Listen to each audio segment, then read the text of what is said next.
How to set a clock with today's schedule display on the lock screen on the Samsung Galaxy S24 series. First, let's go back to the home screen by tapping on the home button at the bottom of the screen.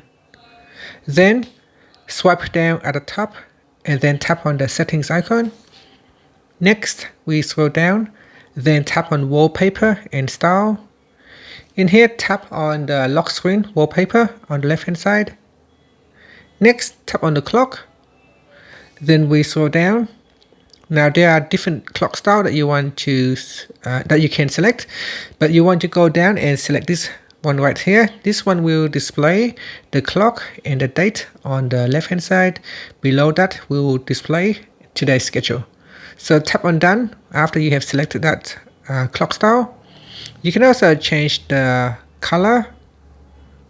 So you can change the color of the clock, and you can also set a different text style. So here we can set a different text style. You can also resize your clock as well, and you can change the position of the clock.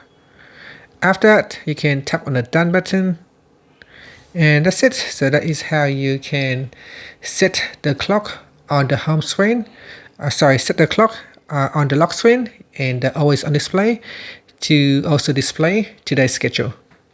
And that's it. Thank you for watching this video. Please like and subscribe to my channel for more videos.